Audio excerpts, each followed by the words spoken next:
بسم الله الرحمن الرحيم الحمد لله رب العالمين والصلاة والسلام على رسول الله وعلى آله وصحبه ومن والاه أما بعد وترسيني تفسير القرآن كها رمضان كأنو تلقلي جزء عما ودرسي سدحات هي سورة عبسة أيضا suuradihii labadii suuradood ka horeysay la mid tahay waa suura makiya waxay soo degtay inta nabigu sallallahu alayhi wasallam Makka ka hijroonin quraanka marxalada soo degayna waa ka soo sheekeynay waxyaalaha mabaadiida uu ka hadlo inta badan suuradani qaybteeda hore waxay ku bilaabanaysaa عنان أسلوبيسن أما لطيفا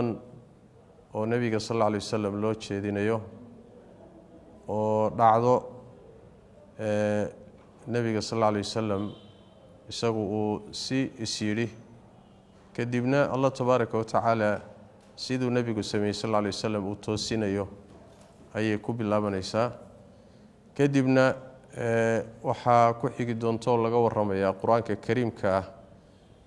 iyo sharaftiisa ilaahay aayaadkiisa iyo sharafta ay leeyihiin iyo inay malaa'ikta gacmahooda ku jirtaan suxufta quraanka kariimka ama aayaadka rabbi qaybta saddexaad waxaa laga hadli doonaa bini aadamka iyo ilaahay tabaaraka wa tacaala nicmooyinka uu galay laga soo bilaabo abuuristiisa adduunka markuu joogo iyo ilaahay tabaaraka wa tacaala sidoo ugu diyaariyay wuxuu ku noolaan lahaa iyo markuu dhinto xataa sida loo karaameeyay oo aan dhulka korkiisa looga tagin meydkiisa xataa yaani la aasay oo qabri loo sameeyay intaas oo dhan baa laga soo hadlayaa kadib waxa laga hadlayaa bini aadamka iyo sida ilaahay cuntadiisa u diyaariyo waxa uu ku nool yahay noloshiisa ku tiirsanto cuntadiisa ay ku timaadaa ayaa laga hadlayaa sida ilaahay u diyaariyay tabaaraka wa tacaala aakhirka suuradu waxay ku gabagaboobi doontaa oo ka hadlaysaa nolosha dambe aakhiro iyo dadku say u qaybsami doonaan xaaladaasi markay timaado dadku say noqon doonaan iyo meesha lagu kala dambeyn doono ayay suuradu ku gabagaboobi doontaa insha Allah tacaala Allah marka tabaaraka wa tacaala wuxuu leeyahay cabasa nabi Muhammad sallallahu alayhi wasallam uu waji tubay وتولى وانا جيدسدي وجتوبك waxa la yiraahdaa in ruuxu markuu wax qoonsado wajigiisa ayaa ururaya jabhada kore wajigiisa laga garanaya marka taas la yiraahdaa wajitubka la yiraahdaa waa jeedsaday an jaahu inuu u yimid darteed al-a'ma ki indhahala wama yudrika maxaa ku ogeysiinay maxamedow ninka indhahala لعله إنه مديه أما لعله وحو مديه يتزكى إنه إصداهريه أو أما سيذكر إنه وانقاته أو فتنفعه أي أنفعه الذكرى واند أنفعه أما من روح استغنى ديقتومي أو أن يعني الصبا أركب إنه صنعد أباهنين فأنت أذو له إساقاس أيات تصدى ayaad yaani waxa way u jeedsanaysaa ayaad qaabilaysaa ama u banbaxaysaa wama alayka korkaagana ma ahaanin alla yazakka inuusan istaahirinin oo uusan iimaanka isku daahirinna adiga kuma saarna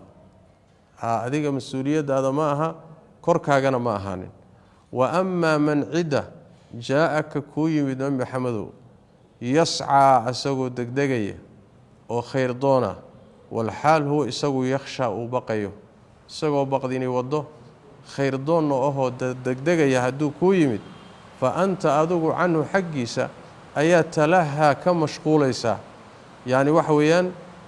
waad ka jeesanood waad ka mashquulaysa intaasi hadda aynu akhrinay waa inta aynu niri waxay ku soo degtay qisadaasi ama dhacdadaasi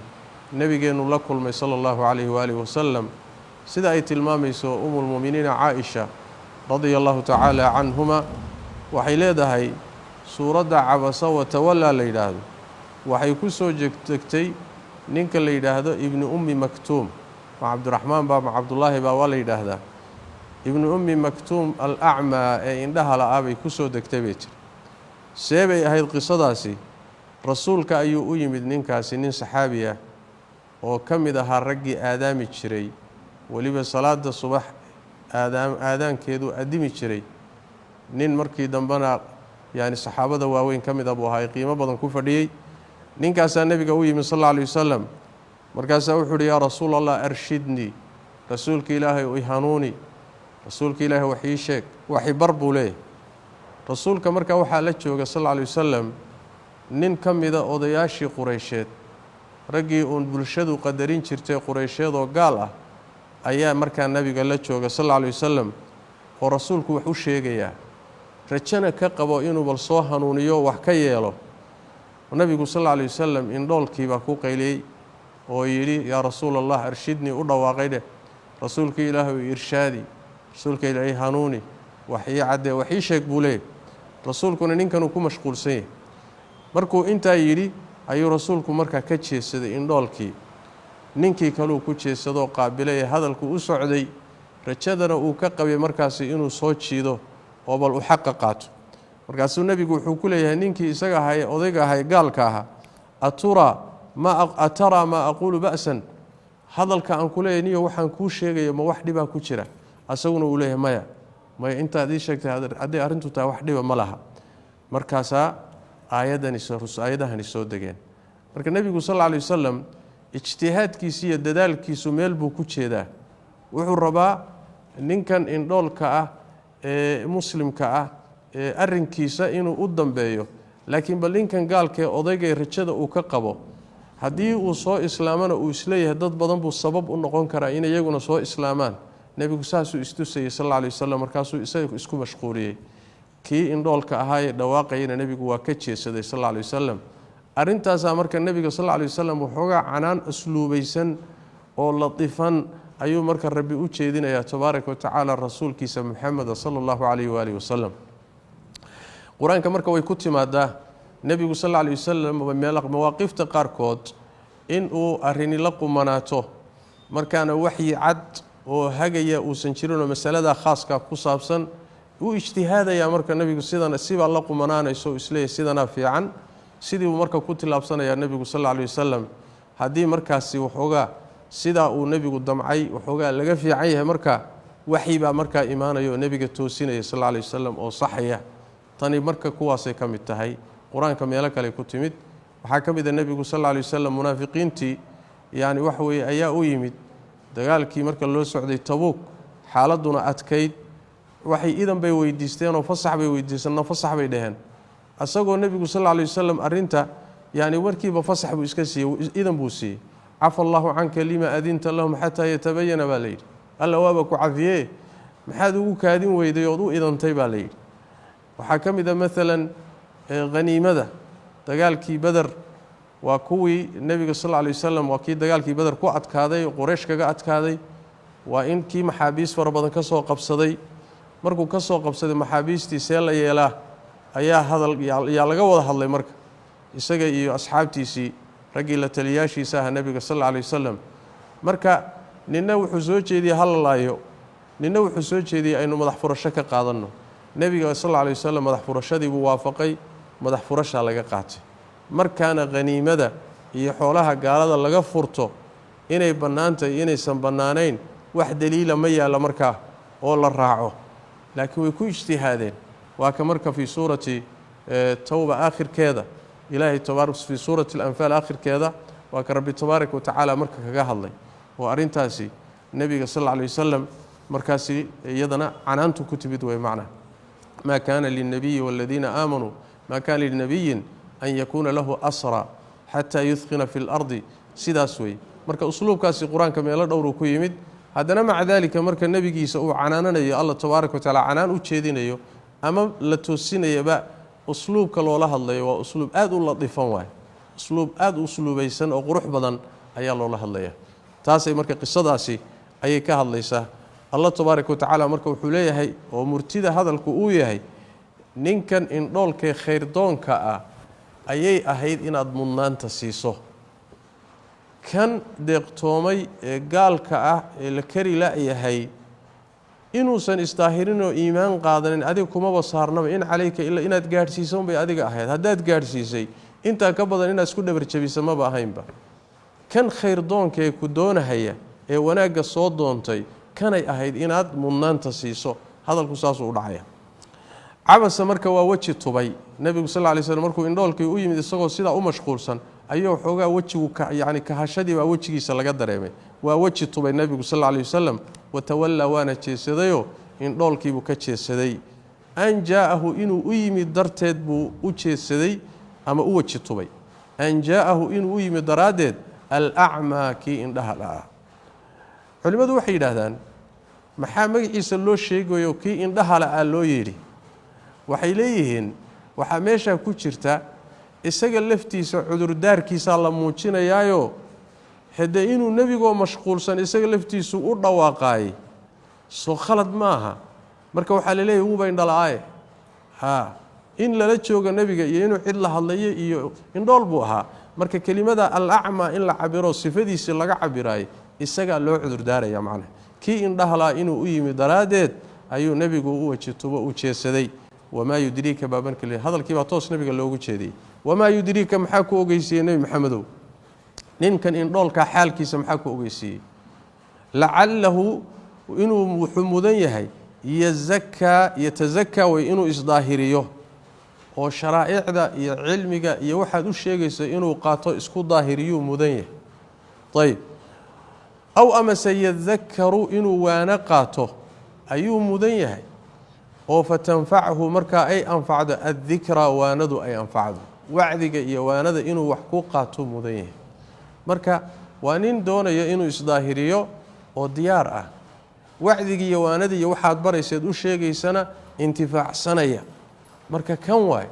kanay ahayd inaad muxuu ahaaye xaalkiisaasi maxaad ka og tahay waay markaad ka jeedsanayso amaa man cidda istaqnaa deeqtoontay yacni waxa weeyaan waa gaalkan uu nebigu ku mashquulsan yahay ama gaalo badan badheh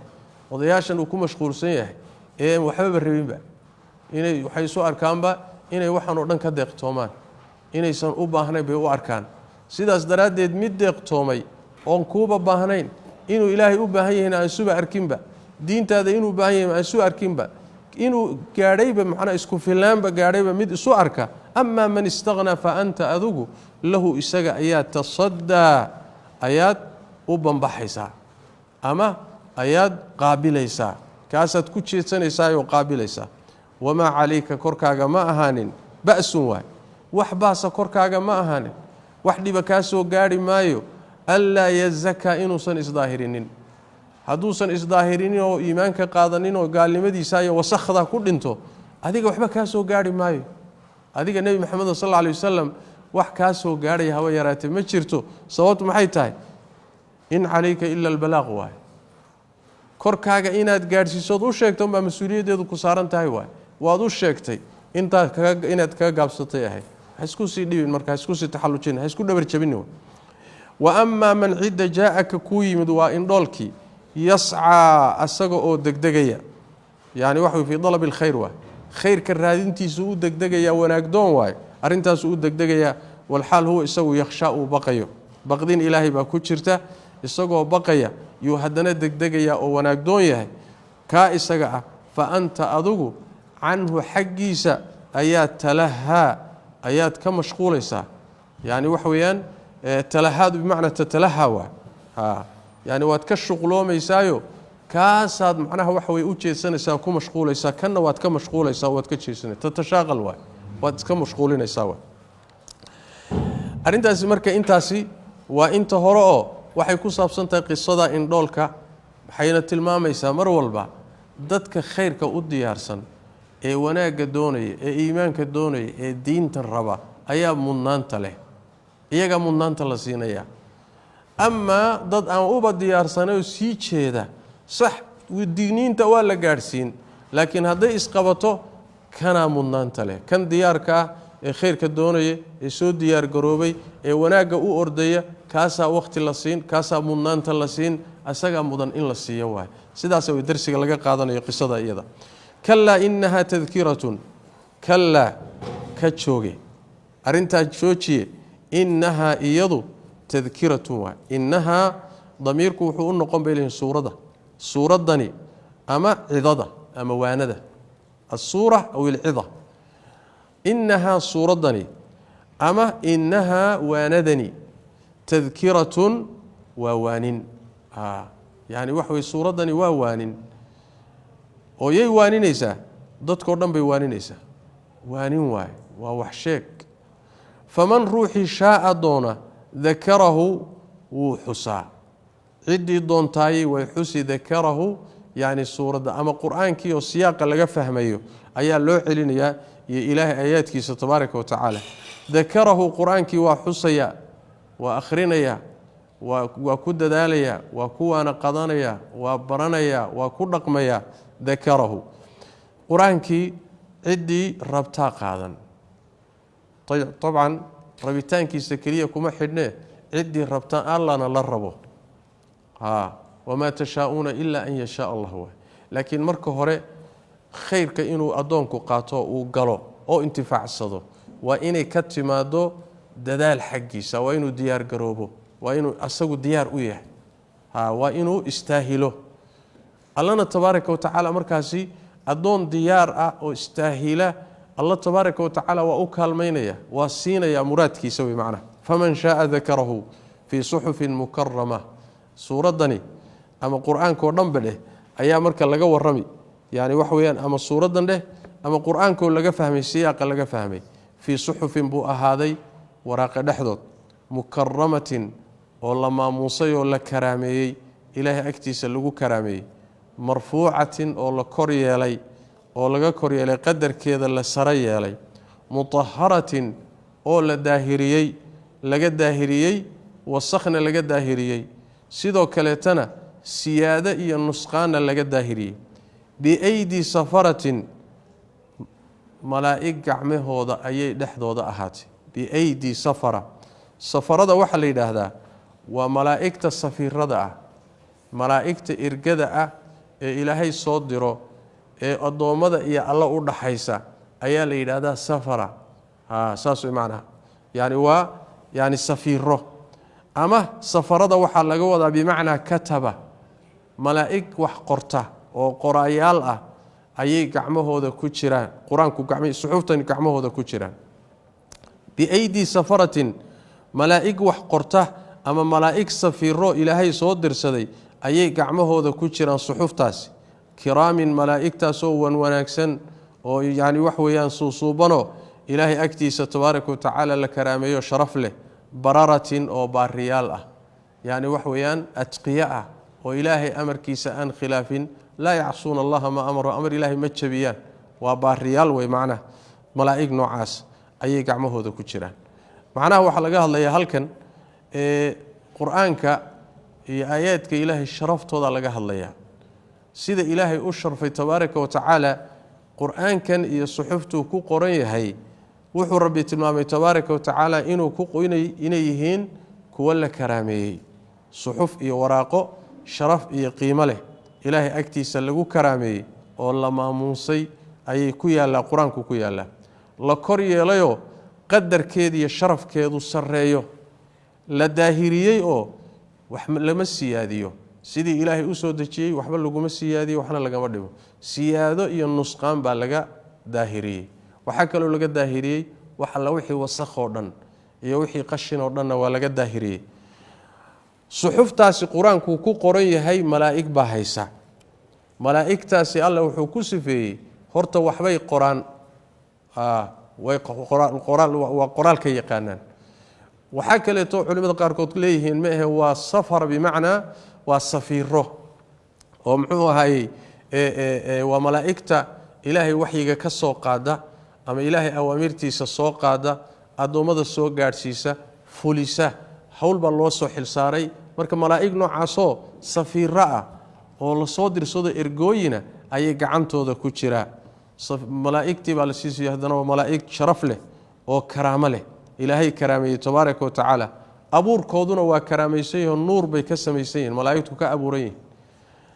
dabeecadooda iyo dhaqankoodii afcaashooduna way karaamaysan tahay oo iyadana sharaf bay leedahay laana wax weeye khalad ma sameeyaan khaladna kama yimaado xumaanna kama soo fusho bararatin waa baariyaalo ilaahay bay tabaaraka wa tacaala ateecan mana caasiyaan waa atqiya ilaahay tabaaraka wa tacaala malaa'igtu sidaas weeye malaa'igtu sida bini aadamka kale ma aha iyo jinka kale ma aha jinka iyo malaa'ig iyo bini aadamka iyo jinku ilaahay bay caasiyaan mar waa hagaagaan qaar mar ilaahay bay caasiyaan qaarkood ilaahay bay cisyaankiisa ku jiraan qaar muxuu ahay waa hagaagsan ku hagaagsan laftoodu marka qaarkood way yara qaloocanayaan mar bay ka siid calaynaysa laakiin malaa'igtu iyagu mar walba ilaahay bay adeecayaan tabaaraka wa tacaala bararawe kala ka jooge arinta aad samaysay ka joog innaha ayadu suuradani tadkiratun waano faman ruuxi shaa doona dakarahu wa xusuusanaya quraanka waa kuwaana qaadanaya fi suhufin buu ahaaday waraaqa dhaxdood mukarramatin oo la karaameeyay oo la maamuuso la sharfay ilaahay agtiis marfuucatin oo la kor yeelay mutahharatin oo la daahiriyay biaydi safaratin kuwaasoo malaa'ig safira gacmahooda ku sugan ama malaa'ig wax qorta kiraamin malaa'igtaasoo wanaagsan oo sharaf leh bararatin oo baariyaala inta markii laga soo gudbay quraankii iyo suuradan iyo ilaahay aayaadkiisa qiimaha inta leeg loo yeelay kadib baa waxa halkan laga guda galay marka qutila al-insanu ma akfarahu bini aadamka sida ilaahay uu tabaaraka wa tacaala ugu nicmeeyay iyo nicmada ilaahay sidoo ugu jisaarayo sid abaal xumadiisa sida uu ilaahay tabaaraka wa tacaala uu ugu nimceeyay laga bilaabo abuuristiisa ilaa quudintiisa gacan ku hayntiisa nicamkan ilaahay siiyo tabaaraka wa tacaala iyo hadana dhaqan xumadiisa ayaa laga hadlaya halkaas laga bilaabo الإمام القيم الإمام محوها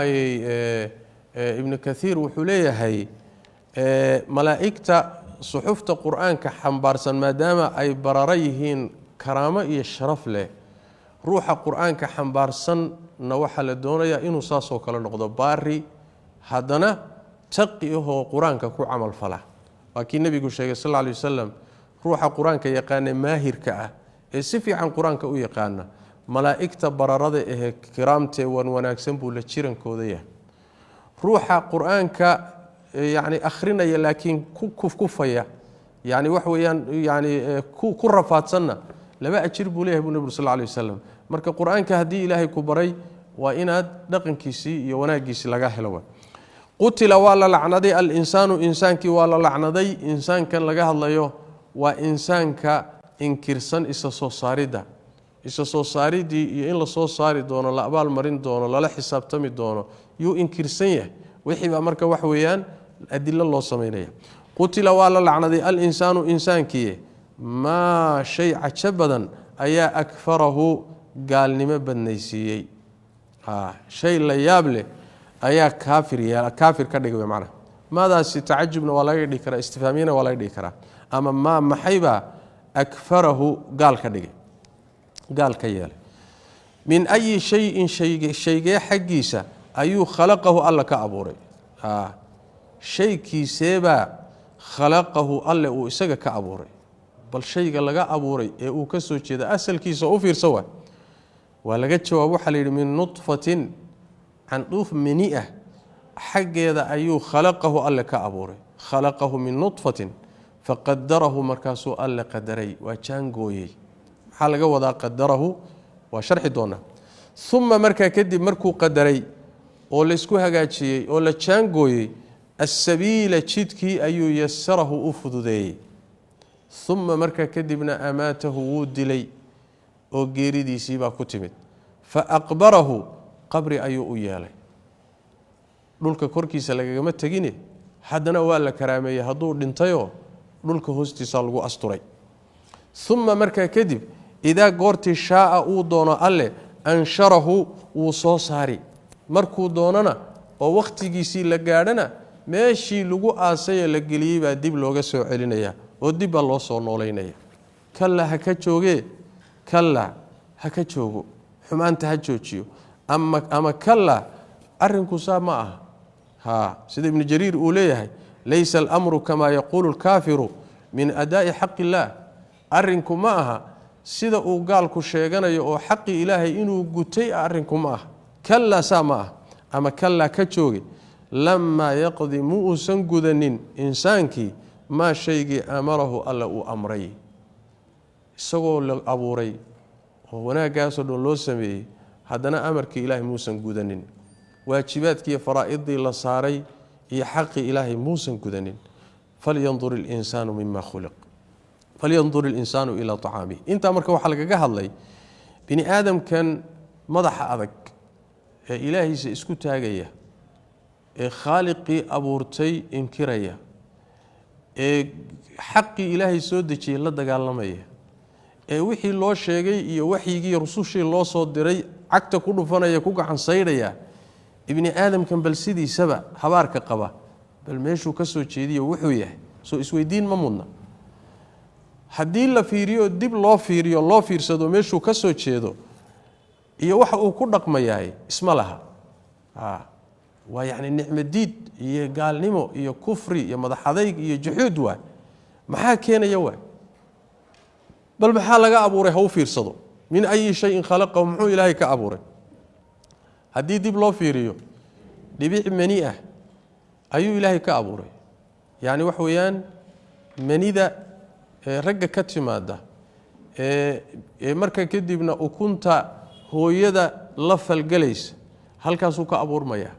waliba dhibicdoo dhan meehe dhibicdaasa wax yar laga siibayaa xayawaanka minawiga ah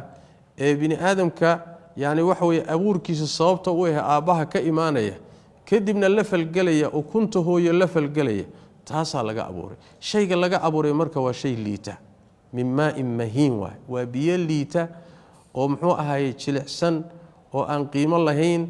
oo marada markay kaga gaadhaan aad iska dhaqayso oo jirkaaga aad aan u ogolayn oo wasakh ah waxaasaa laga abuuray markii la abuuray kadibna faqadarahu ilaahay baa qadaray qadaridaasi laba macnaba waa laga dhigi karayaa in la yiraahdo alla tabaaraka wa tacaala wuu jaangooyay wuxuuna u diyaariyay wixii uu munaasib ku ahaa iyo maslaxadiisi oo waxay la mid noqonaysaa yani wa khalaqa kulla shay'in faqadarahu taqdiiran oo kale la mid noqonaysa ama sida ibn kathiir uu leeyahay waxay noqonaysaa faqadarahu alla wuu qadarayo wuxuu qadaray markii la abuuray isagoo uurka hooyadii ku jira xadiis baana ku tusaye ayaa waxa la qadaray oo la qoondeeyay ajashiisa cimrigiisu intuu noqonayo risiqu cuni lahaa camalkiisa wuxuu sameyn lahaa inuu ahlu naar yahay inuu ahlu janno yahay waa la qoondeeyo waa la qorsheeyay faqadarahu wax walbo isaga ku saabsanna waa la qadaray waa la jaangooyay waa qadaran yihiin halkaas ilaahay dhigay tabaaraka wa tacaala wax qorshaysan waa markii kadibna caloosha hooyiye uurka hooyiye makaanka markuu muddadii ku qaatay wax walbo isaga ku saabsan la qadaray oo la qoro la qoondeeyay marka kadib ayaa Allah tabaaraka wa tacaala hadana wuxuu u fududeeyay jidkiibu u fududeeyay laba tafsiir baa jira mid wuxuu leeyahay waxa laga wadaa jidku hooye kaga soo bixi lahaaba ilaahay u fududeeyay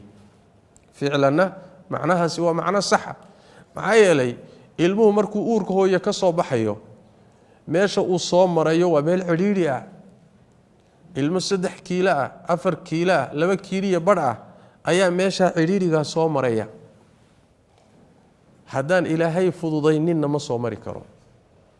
haddii adduunka khubaradiisu isu tagaan ma soo marin karaan haddaan ilaahay fududaynin tabaaraka wa tacaala thumma sabiila yassara jidku hooye kaga soo baxay baa haddana loo fududeeyay waa macnawi in la fududeeyo waxaad ku garanaysaa shayga sidiisaba meeshuu hal mar soo maray waa lagu celin karaa haddii hadda la yiraahdo ilmaha hooye ka soo baxay mar labaad dib ha loogu celiyo lagu celin karayo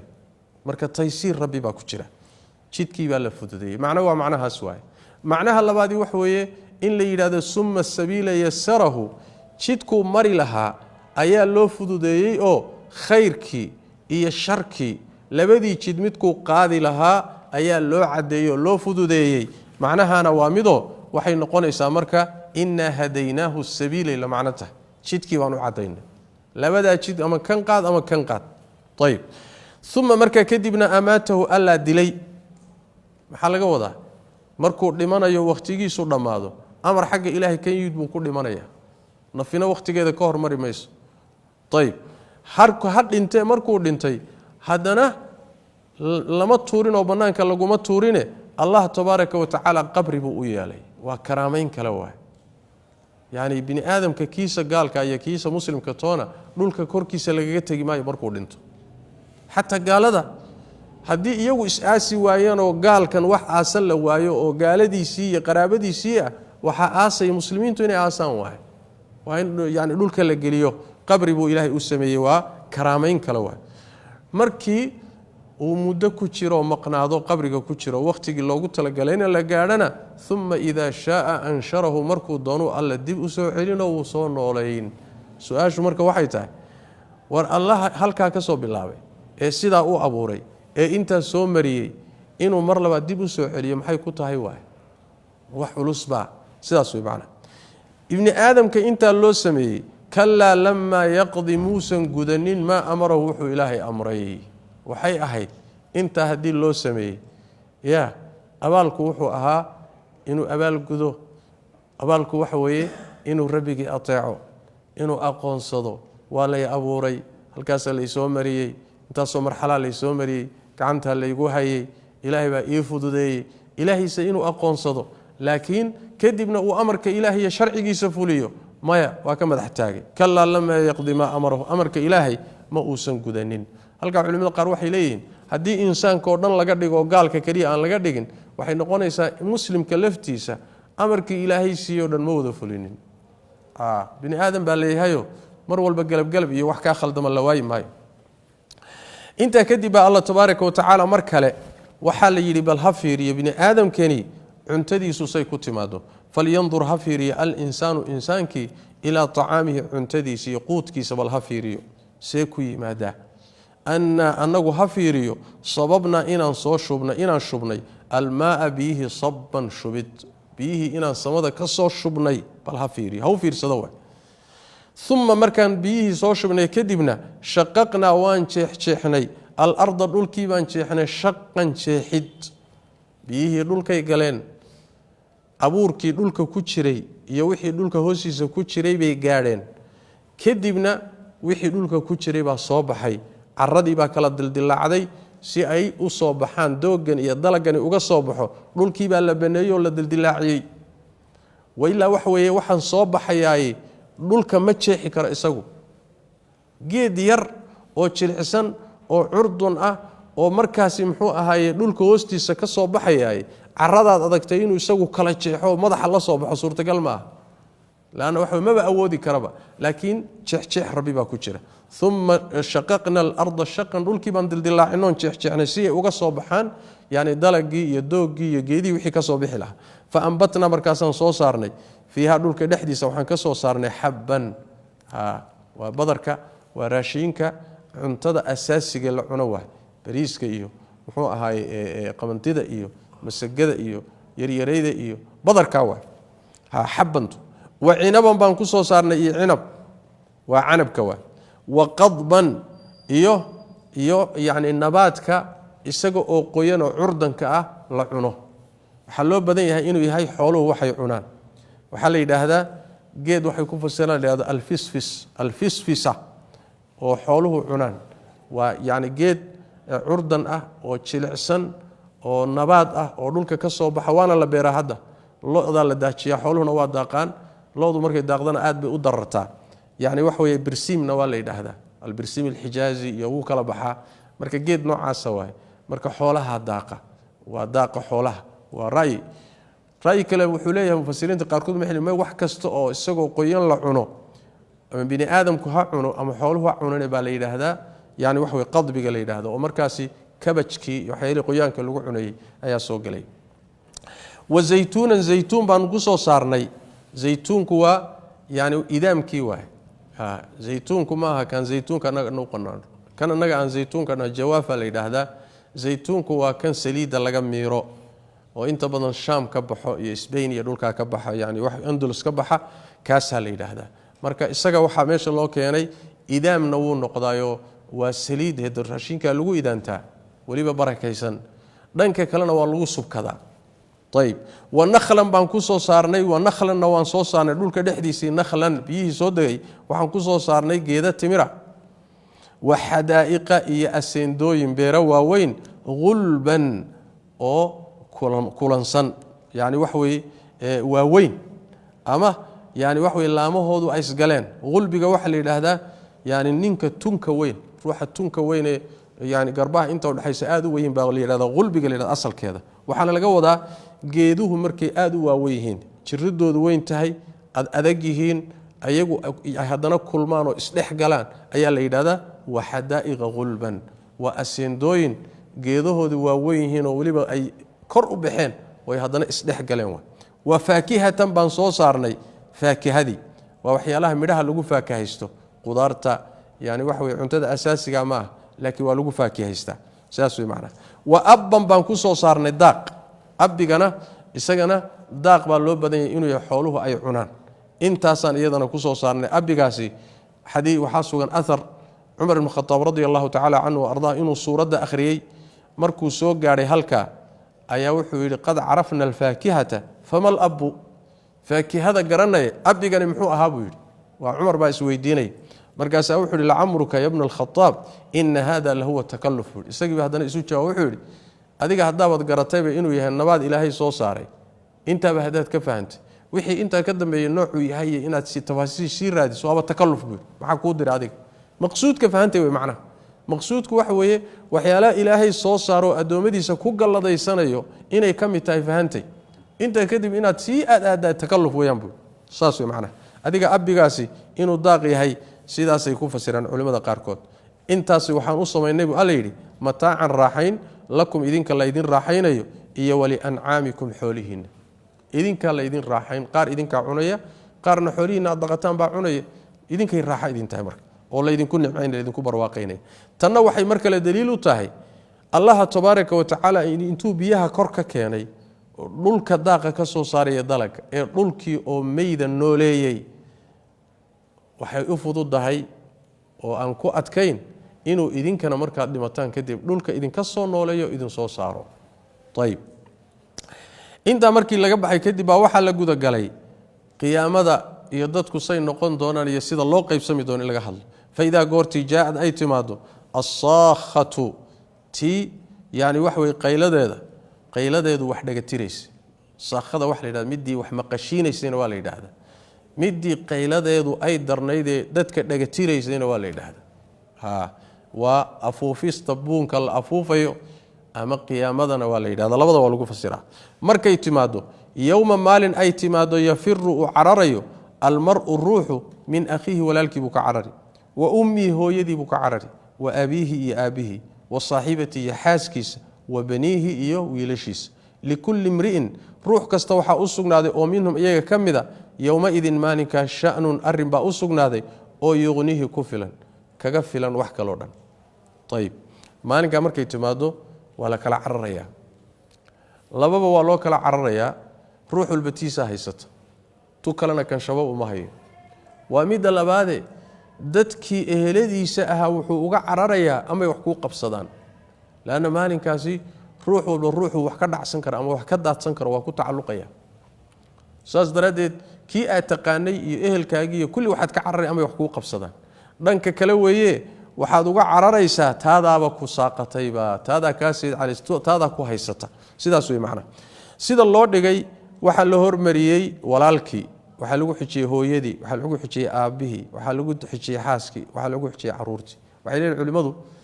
tartiibkaasi loo kala hormariyay waxay ku tusaysaa bini aadamku suu u kala jecel yahay waxa dii lagu yiraahdo walaalkii buu ka cararay bimaana waxa dhici karta inaad walaalka ka cararto laakiin aadan ilmahaaga ka cararin tayib marka walaalkii baad ka carartay laakiin waxa la isweydiinayaa tayib hooyadii ma ka cararay markaas la yiri hooyadiina wuu ka cararay hooyadii hadduu ka cararay wali waxa tagan mid hooyadii ka cararay aaba ka cararin baa jiree aabana ma ka cararay waxa la yiri aabiina wuu ka cararay kuwa kasii hooseeyaa jira marka oo kaasii xiga oo iyaga lagu nafbaxo kuwii baa hadana la keeno waxa la yiri xaaskiisiina ka carar waxaan marba rag baa saxaska ka carar laakiin caruurtaan ka cararin caruurtii baa la yiri hadana caruurtii baa ka carar meeshaasi wax weey naftaada la baxsaba sida la isu daba dhigay bimaana waxay ku tusaysaa bay leeyihiin bimaana say yani u kala fogaayeen baa loo kala hormariyey lan ruux wuxuu isweydiinayaa marba mid tadani baa loo soo waday macnaha sidaas weeyaan maxaasaa loo yeelay maxaa loo kala cararaya ruuxul batiisaa ku filan xadiid baa meeshaa ku sugan caaisha radiallahu tacaala canha nebigu markuu yidhi sal lla alay wasalam dadka maalinta qiyaamada lasoo kulmin doona ayagoo qaaqaawan oo kabala oo aradan oo muxuu ahaaye buuryaqab ah ayaa lasoo kulmin doonaa oo laysu keeni doonaa markaasay tidhi muxuu aha rasuulka ilaahay soo laysdaawan maayo yaasoo rag iyo dumarku isdaawan waa la qaaqaawan yahay markaasuu nebigu sal lla alay slam caaishay arrintu intaa waa ka daran tahay ruux walba maalinkaa tiisaa haysata ruux kansho u haya inuu dad qaaqaawan daawado waa ladnaan soo maa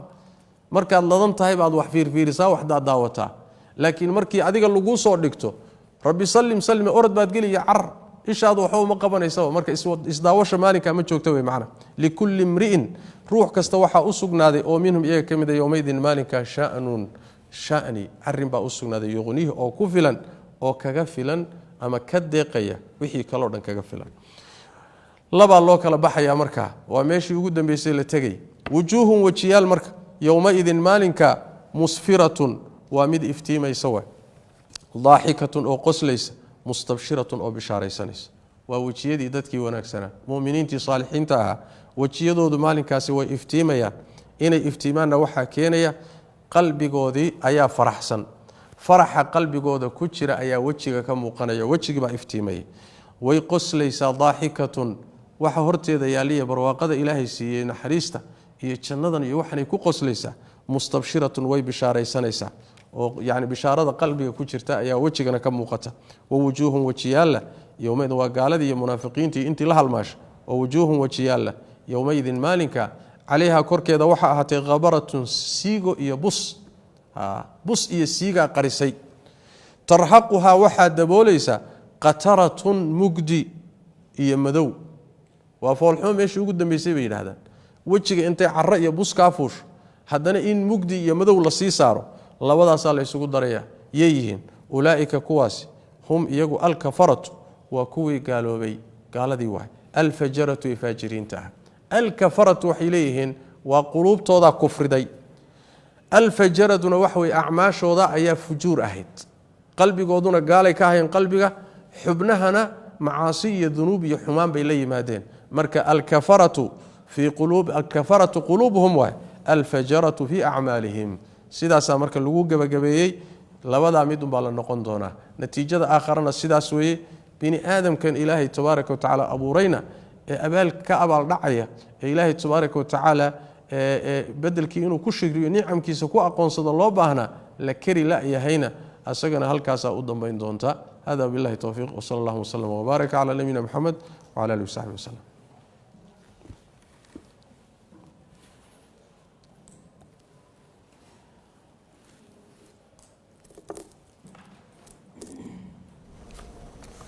بسم الله الرحمن الرحيم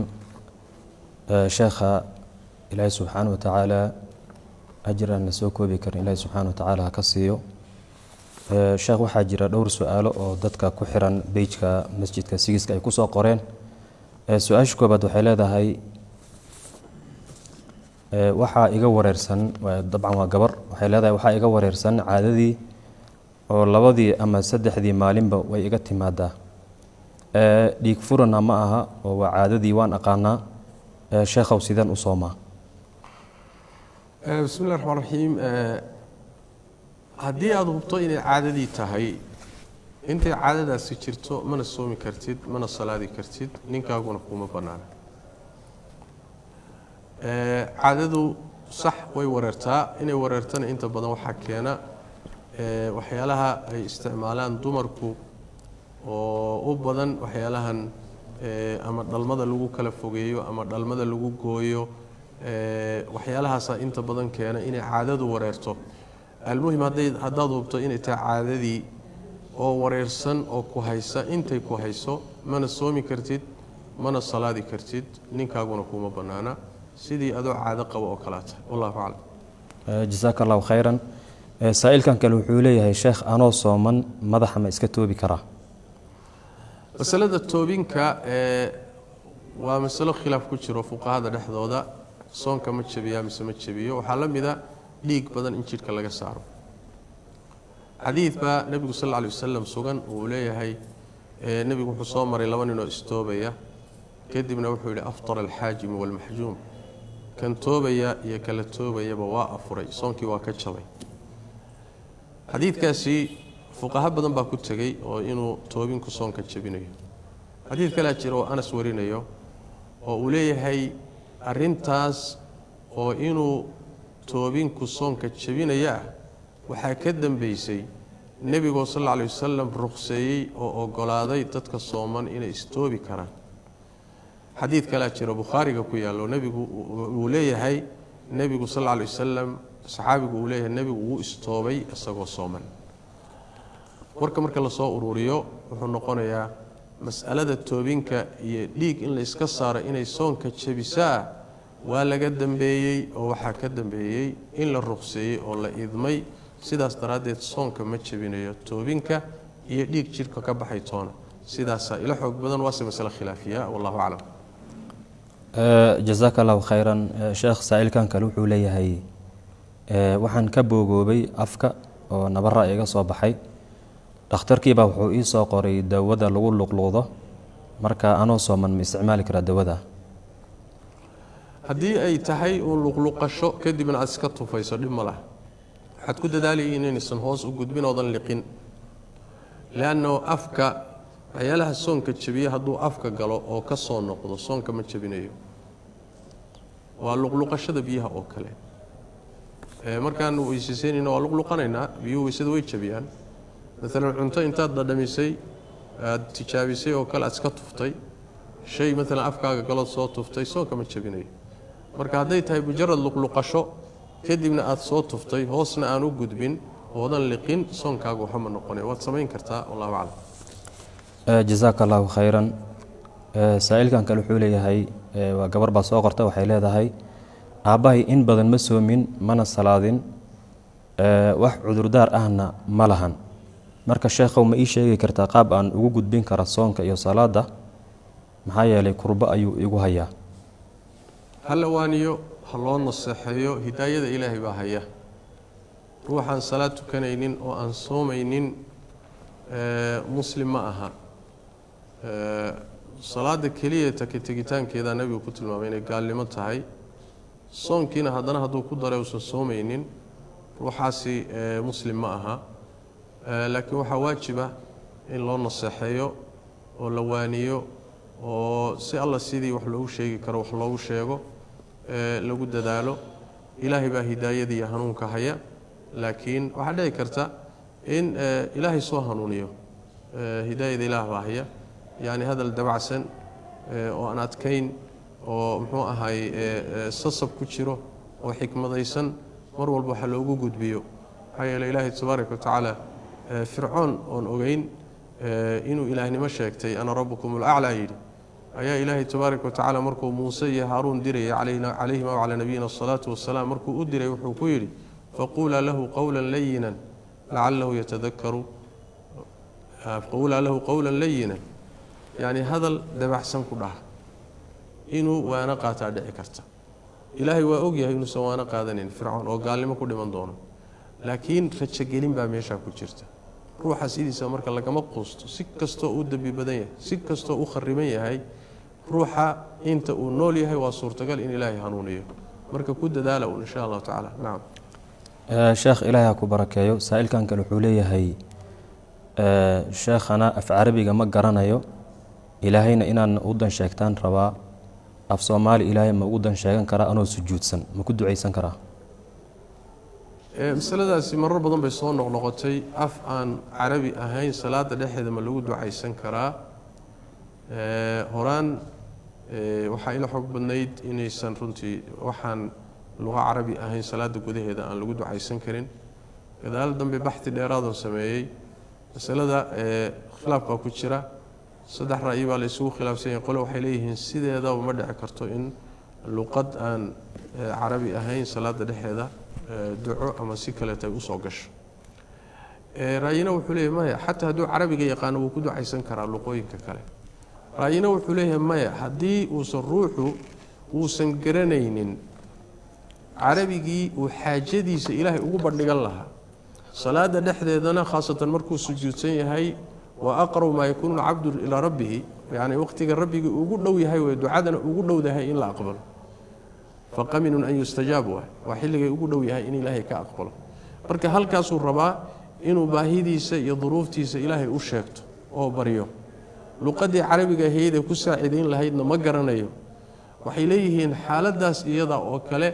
culimmadu waxay leeyihiin waa loo ogolyahay markaa inuu luqad kale oo aan miduu garanayo oo aan carabi ahayn inuu ku ducaysto ra'yigaas baa marka dhexdhexaad ah qolada wada diidan iyo qolada wada ogol iyo qolada cidda uun aan carabiga garanaynin u ogolaanaysaa saddexaasaa laysugu khilaafsan yahay tanaa marka dhexdhexaada leanna waxaa jirta ruuxu markuu wixii laasimka ahaa waayo marar badan bay shareecadu waxay u ogolaanaysaa wax kaley siinaysaa xataa waxay leeyihiin waa ka nebigu sal lla lay slm ruuxu markuu faatixada uusan aqoonin yani adkaar kale loogu bedelo ilaa faatixada uu ka baranayo laakiin waxaan dhihi lahaa maadaama hadalba galay way fududdahay in ducooyinka carabiga la bartay jawaamicda ha lagu dadaalaan dhihi lahaa insha allahu tacala iyaga hala barto wallahu aclam jazaaka allahu khayran saa-ilkan kale wuxuu leeyahay sheekh awal masaajidii ayaan taraawiixda u aadi jirnay masaajidiina waa la xiray laakiin xaaskayga ayaa qur-aanka xifdisan iyada ma i tujin kartaa hadday maya tahay aniga inay i tujiso caruurta ay dhashay oo wiilal ay ku jiraan miyay tujin kartaa xadiis baa jira abu daawuud iyo keyrka ay warin ahlu sunanka xadiidu muwaraqa waa xadiis sugan muwaraqa gabadh waxay ahayd saxaabiyaadkii hore oo qur-aanka baratay ninkeeda iyo caruurteeda iyana maysan aqoonin qur-aanka qadarkii la rabay ama marka nebigu wuxuu ku yidhi wuxuu u ogolaaday ama u idmay in ay ehelkeeda guriga inay tujiso maadaama iyadu qur-aanka ay taqaano halkaasay fuqahada qaarkood ka qaadanayaan haddii ay maamada gurigu qur-aanka taqaano ninka iyo caruurtuna aysan aqoonin in ay tujin karayso oo xadiiskaas umuwaraqa ee sunanka ay sunanku wariyeen oo xadiis saxiixa ah ayay u daliishanayaan culimmada qaar ka mid ah laakiin waxaan dhihi lahaa haddii xataa qur-aanka wax uga bilaaban yihiin oo qur-aanka uu sixi karayo misxafka si fiican uga akhrin karayo hadda way fududdahay yani waxa weye mobaylkayba qur-aan ku jira ha ka tukado isagu ha tujiyo yani waxa weye misxafkana qur-aanka ha ka akhriyo hadduusan ka akhrin karaynin oo caruurtiisa ay jiraan kuwo qur-aanka yaqaana iyagu ha tujiyeen hadday intaa midna jirin maamadu ha tujiso leanna isaga qur-aankii ma uu garanayo qaar ahaan hadday salaadu salaad tahay salaad ama taraawiix ama salaad sunna tahay kuma sii jirto wallahu aclam jazaaka allahu khayran khayr aljaza saa-ilkan kale wuxuu leeyahay sheekhana salaada witirka in 3 ragco la isku xiro oo nitaxyaad loo dhexaysiinin iyo in la kala jaro labaduba miyay soo aroortay midna ma laazimi karaa ama inaan 3daba isku xiro ama aan kala jaro hal xabo ma laazimi karaa labaduba horta way bannaan tahay witirka inaad hal ragcada gooni ka dhigto waad heli kartaa 3 isku xidhan inaad ka dhigto waad heli kartaa 5 isku xidhan aad ka dhigto waad heli kartaa 7 isku xidhan waad ka dhigi kartaa 9 isku xidhan waad ka dhigi kartaa kulli dalika nabiga ka sugan tahay sallallahu alayhi wasallam haddii aad kala goysood ka dhigto 2 ragcadood oo gooniya iyo hal ragcad oo gooniya waa sida fadliga badan oo dee camal ziyaada baa ku jira taxiyaad ziyaada iyo waxbay wadataa haddaad isku xidhana nabiga ka sugan tahay sallallahu alayhi wasallam laakiin taxiyaad dhexda ma gelinaysa maqribka ugu ekaanin marka way banaantahay kulli haddaad mid ka mida ku gaabsato waad heli kartaa laakiin sida fiican haddaabad wada garanayso sunnooyinka noocaasa ee nebiga ka soo arooray ee khiyaarka ah waxaa fiican inaad kolba mid qaadato si aad sunnooyinkii ugu wada dhaqanto mar muxuu ahaayey xidhiidhi mar kale goo si alla sidii muxuu ahaayey si aad sunnadii nebiga sal lla lay slam kulli aad ugu wada dhaqanto ajirkeedana u wada hesho saasaa fiican laakiin hal miduun haddaad qabsato taa uun ku dhegtana dhib ma lah waa la ogolyahay macnaha nacam jazaaka allahu khayran sheekh saa-ilkan kale wuxuu leeyahay xadiid nebi ayaa wuxuu ahaa ruuxii safka salaada gooyo ilaahay ha gooyo ruuxii xiriiriyana ilaahay ha xiriiriyo haddeer masaajidda kuwooda lagu tukado ama meelaha qaar aan ku tukanno dadkii way kala durkaan oo iskuma soo dhowaadaan markasoo lagama yaabo inaan xadiidkaas habaarkiis uu nagu dhaco waxaa ka maqan waxa su-aasha soo qoray shareecada axkaamteeda ayaa qaarna waxay ku saabsan tahay xaalatu اlikhtiyaar qaarna waxay ku saabsan tahay xaalatu اlidiraar ama xaalatu اlxaaja markii ayna wax mushkila a jirin oo duruuftu caadi tahay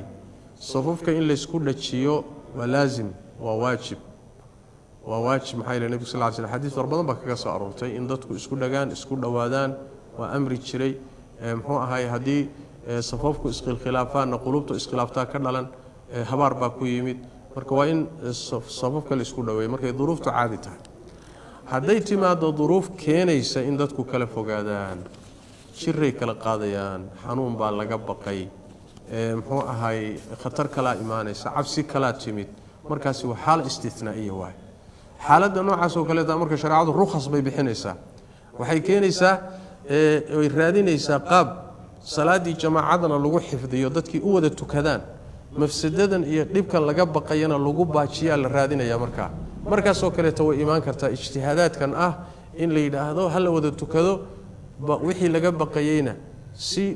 laysaga ilaaliyo looga taxadaro ha la kala durko markaasi xaalad caadiya ma ah nusuustani marka waxa weeye waciidka eedagay soo arooraysa waxay ku soo arooraysaa xaalad ay duruuftu caadi tahay ama hadday caadiga ka baxdo duruuf ay soo korodho istinaa'iya timaado marka iyadu axkaamteeda ay qaadanaysaa taysiirkii shareecada ayay aadaysaa waxay aadaysaa nusuus kaleeto oo markaasi maxaa wiqaaye iyo ku saabsan iyo halkaasay marka aadaysaa nusuus kale aadaysaa tii caadiga ahayd markaasi waxa way ka baxaysaa oo waciidkaasi markaa ma qabsanayo maadaama ay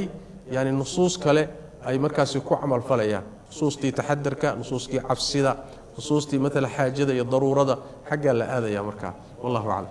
jazaaka allahu khayran su-aalta u yaro dhow waxay leedahay waxaa jira xadiid dhahaya ruuxii aan tukan 3 jimco oo isku xigta qalbigiis ayaa engegaya hadeerna masaajidii way xiran yihiin ma laga yaabaa inuu qalbiga na engego tii horay la mid tahay oo marka ay jumcada ay waajib kugu tahay waa markaad heli karto meeshaad ku tukanaysa aad tukan karto waa haddii aad meeshaad ku tukanaysay la waayo masaajidaad ku tukata la waayo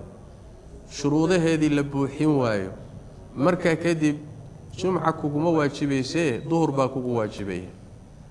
laanna wax weeyaan waciidkan 3 jumca ruuxay dhaafto iyo jumcada ruuxii ka taga waa goorma waa markaad kari karto waa markaad awooddeedii leedahay waa markaad heli karto waa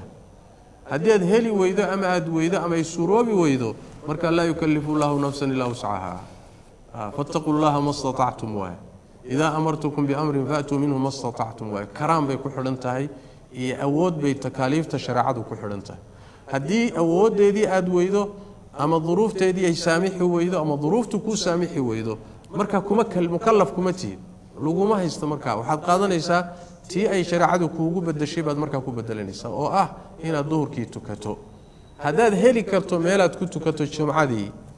oo markaasi suurtagal ku ah markaasi waxa weeye adiga khiyaarkaaga markaa aad kaga baaqatood ku dayacdo marka waciidku waa ku qabsanaya markaa wallahu aclam jazaaka allahu khayran saa'ilkan kale wuxuu leeyahay aabbahay baa wuxuu u dhintay cudurkan coronavirus wuxuuna ka tegey alaabo qaali ah waxaana la dhashay wiil aan qaangaarin dadka qaraabada ahaana waxay soo ururiyeen lacag loogu talagalay tacsi lacagtaa tacsidoo soo aruurtay duqa miyaan u sadaqayn karnaa mise waxay gelaysaa dhaxalkii haddii ay dhaxalka gasho oo layihahdaa dhaxalka ha loo qaybiyo wiilkan yarka ee aan qaangaarin ma waxaa la sugayaa ilaa uu ka qaangaaro mise hadda isagoo yarba dhaxalka waan qaybsan karnaa waa dhowr masalo isa saaran waa midda koowaad ee horta odayga dhintay waxa loo soo ururiyey hadday tahay intuu noolaa wax loo soo ururiyey oo soo ururay hadduu yahay noloshiisa ku soo gaadhay isagaa iskale waana laga dhaxlayaa markuu dhinto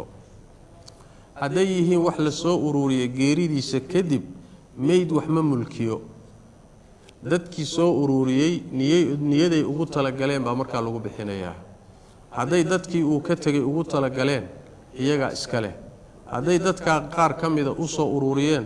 ayagaa iska leh hadday kulli ugu talagaleen kulligood baa qaybsanaya dhaxal ma aha markaas dhaxal ma aha sidii dadkaa soo ururiyay ee ugu talagaleen mucaawano hadday ugu talagaleen mucaawanada ciday ugu talagaleen baa qaybsanaysa laana meyd wax loo soo ururiyo markuu dhintay kadib wax la soo ururiyo ma milkiyo hadduusan milkiyinna lagama dhaxlo taa waa mas'alada labaadi wax weeye dhaxalka caruur aan qaan gaadhin hadday joogaan ma la qaybinayaa mise intii qaan gaadhayaan baa la sugayaa maya waa la qaybinayaa ruux walba xaqiisa ayuu qaadanayaa caruurtan aan qaan gaadhinna cidda mas-uulka ka abaa waxooda loogu dhiibayaa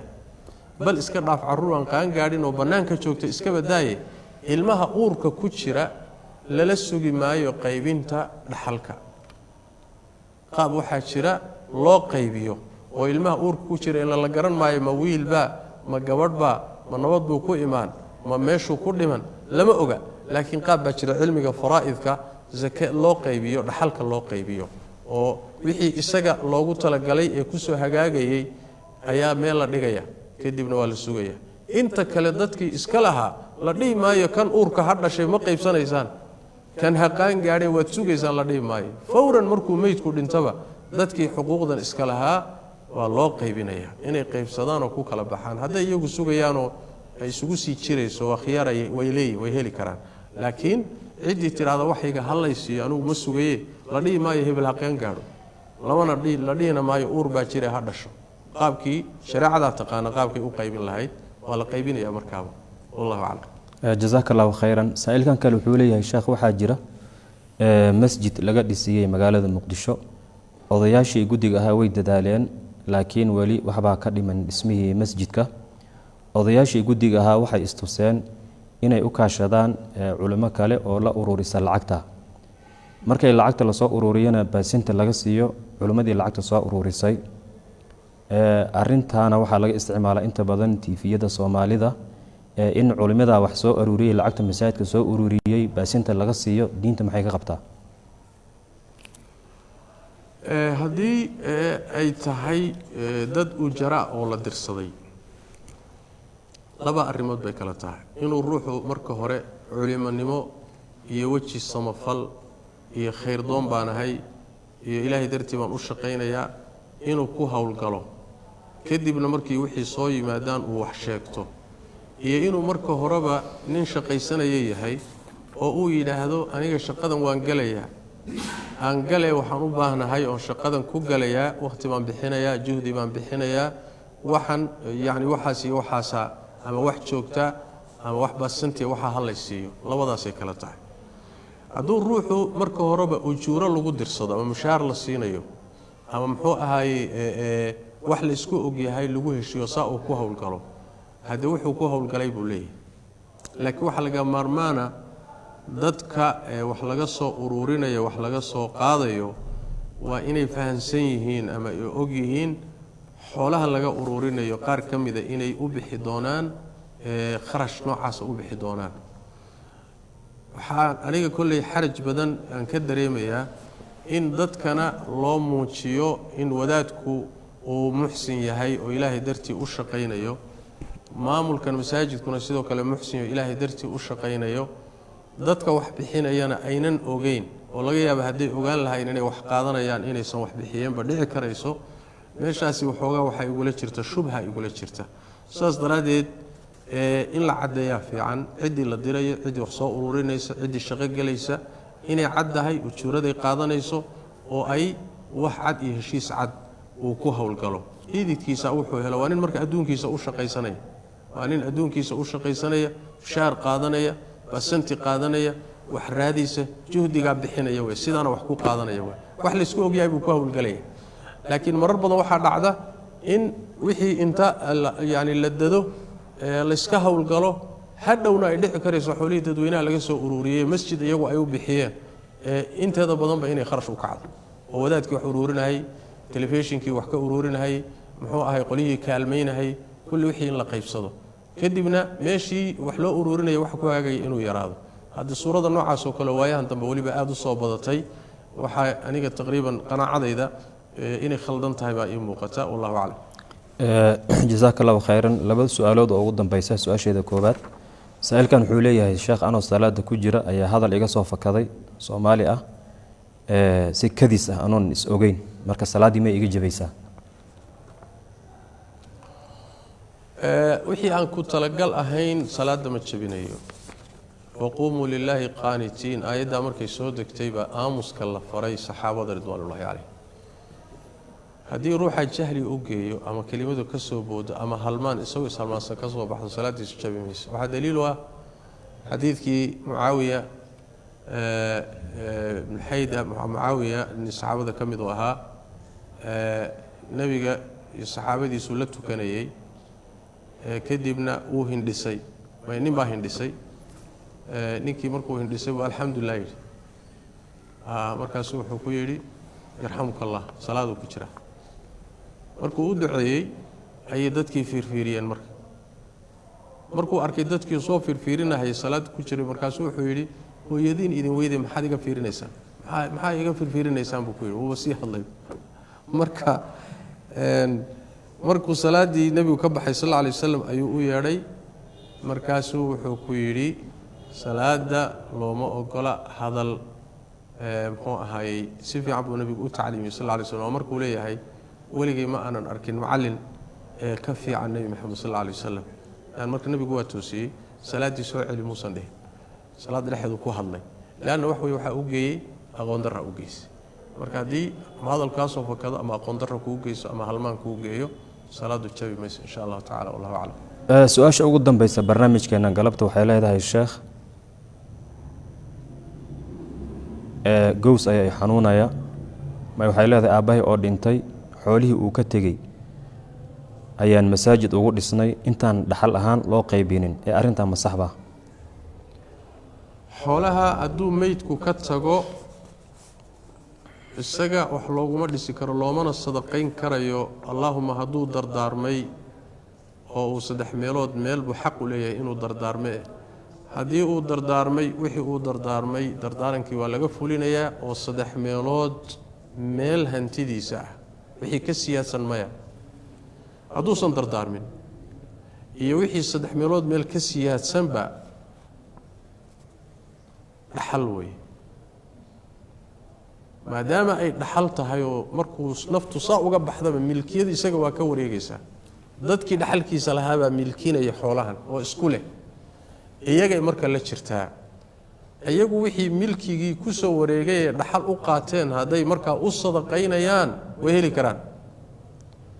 waa hadday ehel u yihiin tasarrufka noocaas hadday ehel u yihiin oo ay dad waaweyn oo qaangaadha yihiin hadday qaangaadh yihiin